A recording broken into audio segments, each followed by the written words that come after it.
Paz do Senhor Jesus a todos, eu sou Angelita. Oi gente, paz do Senhor, eu sou a Bel. E nós somos do Aviva Projeto.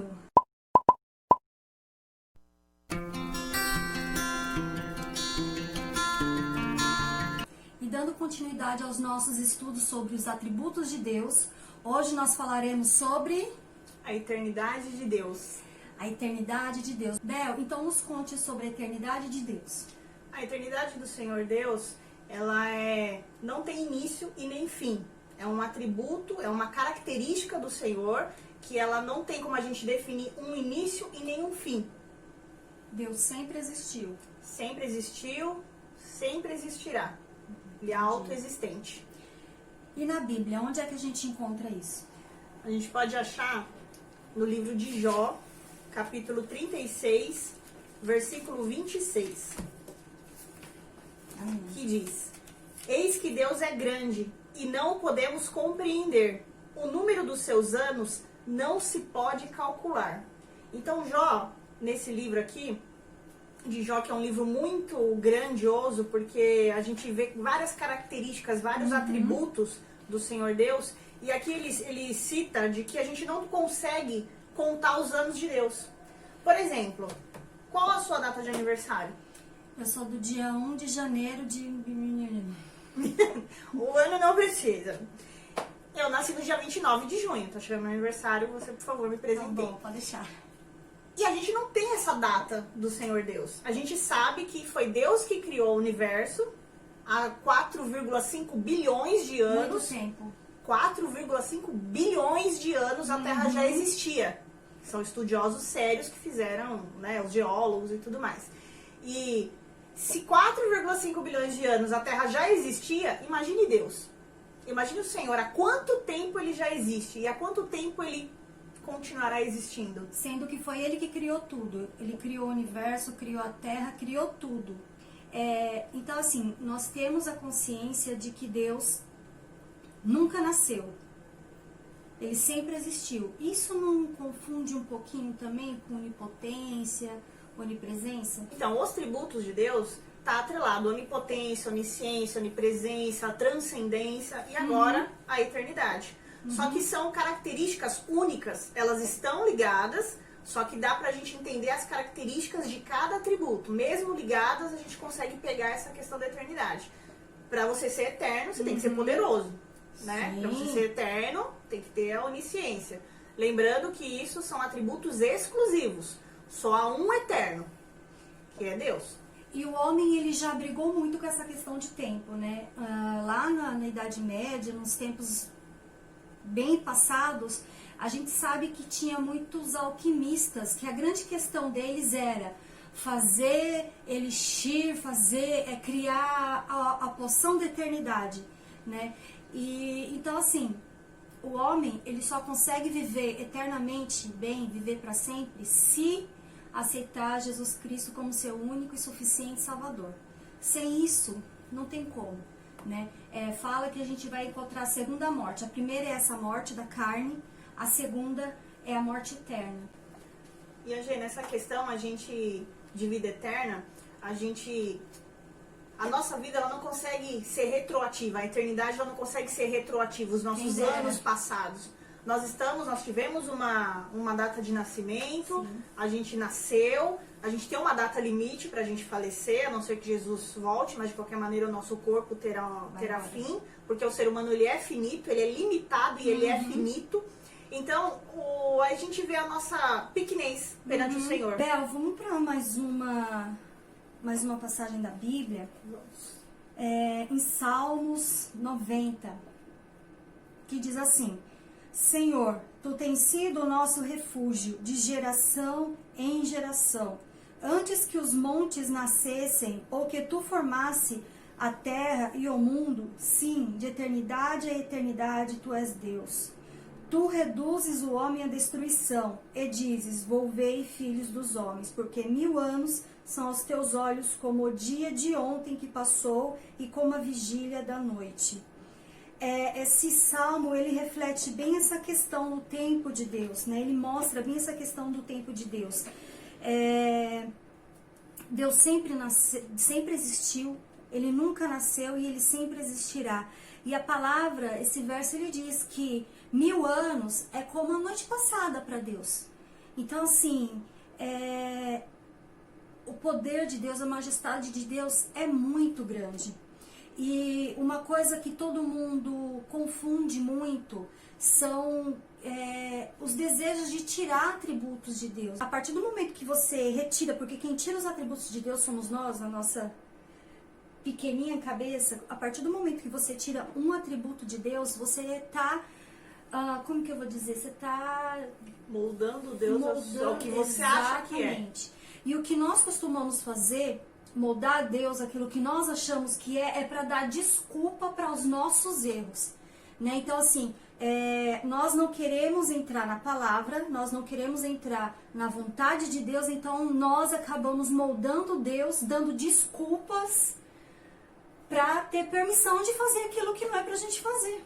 E isso acaba sendo idolatria, porque a gente coloca Sim. Deus do jeito que a gente quer. E aí idolatra aquele Deus. Isso é idolatria, é pecado. É idolatria, porque não é esse Deus que você vai estar adorando. É um outro Deus que você fez. É um outro Deus que a gente inventou. Deus é muito mais transcendente, como a gente aprendeu na aula passada, do que a gente pode imaginar. Sim. Quando a gente começa a estudar todos os atributos, eu digo por mim, porque a gente está fazendo os roteiros, tudo, então a gente começa a entender esse universo, esse Deus maravilhoso que a gente serve. A gente tem conversado, tem orado como um Deus igual, de igual para igual, ou a gente tem se colocado aos pés do Senhor? Senhor, eu não sou nada, como a oração do publicano e do fariseu que Jesus cita. O publicano foi o correto, porque ele não conseguia nem olhar para o céu. Ele entendeu que ele era pequeno, que ele não valia nada diante da grandiosidade de Deus. Em Apocalipse, capítulo 1, versículo 8, eu sou o alfa e o ômega. Aqui já dá, você já treme, né? O princípio e o fim. Esse alfa e ômega são gregos, né? Que é uma nomenclatura grega. Eu sou o alfa e o ômega, diz o Senhor Deus, aquele que é, que era e o que há de vir, o Todo-Poderoso. Olha que tremendo isso. O que é presente, agora, o que era no passado e o que há de vir. Ô, Bel, e quando fala sobre a eternidade de Deus, eu sempre fico pensando sobre a nossa eternidade. Aonde nós vamos passar a nossa eternidade? Isso é uma pergunta que a gente deveria se fazer sempre. A cada segundo. A cada segundo, a cada... Antes de pecar, a gente deveria fazer, porque Sim. a volta de Jesus é iminente. Ela está muito próxima. Sim. Então, se eu estou pecando hoje, se eu pequei agora e Jesus volta, pode ser que eu não vá para o céu. Vá direto para o inferno. E aí me remete aonde? A Mateus 25. Mateus 25, Jesus vem trazendo uma fase escatológica, né, desse capítulo 24, capítulo 25. E aqui em Mateus 25, que se trata do grande julgamento, que eu só vou ler 2 versículos, mas resumindo esse capítulo, ele traz pra gente o quê?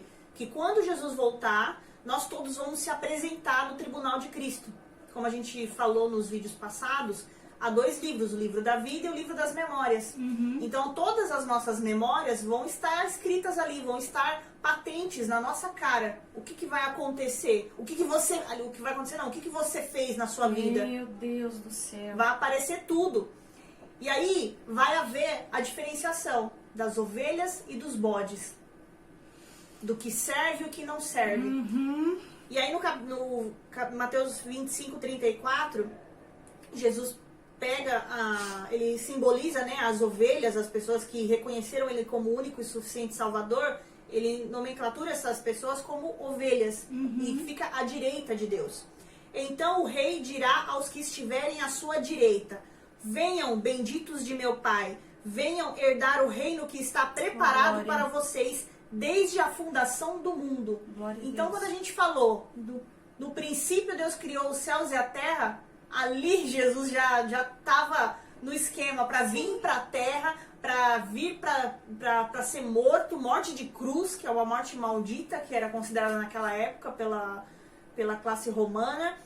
E aí no versículo 41 diz assim: então o rei dirá também aos que estiverem à sua esquerda, que aí são os bodes, que são a esquerda, não o canhoto, não tem nada a ver com isso, mas é só uma forma de designar os que servem a Deus e os que não servem, os que não ouviram ao chamado de Deus. A todas as vezes que veio algum profeta e falou, volte para Deus, se arrependa, as pessoas não deram ouvidos. Ó, até me arrepiei. A gente não dá ouvido para o que Deus fala pra gente. Então a gente não pode falar assim, eu não tive oportunidade. Nós temos oportunidade todos os dias de se reconciliar, de voltar para Deus, de ouvir uma palavra, de pegar a Bíblia, estudar. A palavra fala que Deus se revela para toda a sua criação. Então, mesmo aquele índio, né, que tá na selva, isolada, numa ilha, que nunca teve contato com ninguém, Deus se revela a toda a sua criação. E aí, continuando no versículo 41, então o rei, né, Jesus, dirá também aos que estiverem à sua esquerda, afastem-se de mim, malditos, para o fogo eterno, preparado para o diabo e seus anjos. Olha só. Então o inferno, ele não foi preparado para nós. O inferno foi preparado para o diabo, que foi a primeira revolução no céu, né, a primeira desobediência no céu. Então ele não foi preparado pra gente. A gente tá indo de gaiato, porque a gente é teimoso. A gente não quer ouvir a voz do Senhor, que ele a todo tempo ele fala, volta, se reconcilia, se reconcilia comigo. Eu tô querendo estar do seu lado a todo tempo. Só que a nossa voz interna, né, a nossa carne, a gente dá mais razão pra ela. A gente não quer acreditar no que Deus... Às vezes a gente pensa assim, eu tô muito jovem, tá muito cedo. Eu escuto tanto isso. Tá muito cedo. Quando eu ficar velho, só que tem até um teatro que a gente vê bastante no YouTube, que é o Jardim do Inimigo. E tem uma participação da Cassiane, onde ela diz assim, ela, né, prega pra algum... Ela fala, né, ela canta tudo, mas tem ela diz uma frase que isso me marcou muito. Que alguém perguntou pra ela, Jesus vai voltar quando? Até agora não voltou? A minha avó já falava isso. Só que ela falou assim... Ele não voltou pra você, mas pro seu amigo que morreu semana passada, enfim, Jesus já voltou. Sim. E aí, como a gente sabe, né? Morreu, ou é céu ou inferno. Nós nunca saberemos quando vai ser chamada a nossa senha. Pode ser a qualquer momento. E aí, onde a gente vai passar a nossa eternidade? Se a gente der uma olhada aqui em Mateus, a gente vai ver como é o inferno. Jesus assemelha como o Vale de Rinom. Onde as coisas eram jogadas, animais mortos, algumas pessoas indigentes, e sempre havia fogo. Então o fogo não se apagará. E fazia menção a esse Vale do Rinom, que era um lixão, digamos assim. Ô Bel, só queria deixar uma coisa aqui que eu acho bem interessante nessa palavra, que quando o rei chama as suas ovelhas, ou chama o bode, o que faz a separação dessas ovelhas é a forma que essas pessoas tratou seus irmãos. Porque fala, vinde bendito do meu pai, porque eu tive sede, me deste de beber, tive fome, me deste de comer, estava preso e foi me visitar. É muito forte isso. E quando o rei, ele aparta os malditos, é por conta disso também. Tive sede, não me deste de beber, tive fome, não me deste de comer. Não teve empatia com o seu próximo. É sempre o tratamento com seu irmão. Sempre. A gente vê que sempre, tudo aqui na Bíblia está sempre relacionado ao nosso tratamento com o próximo. Independente se nos faz bem ou mal, a gente tem que amar o nosso próximo como a nós mesmos. Tem também uma passagem, Bel, que fica em Colossenses 1,17. Deixa eu achar aqui. Tá. Que diz assim, e ele é antes de todas as coisas, e todas as coisas subsistem por ele. Ele é antes até da eternidade, e tudo existe por ele. A eternidade existe por ele. Ele é eterno, nunca nasceu e sempre vai existir. Glória a Deus por isso.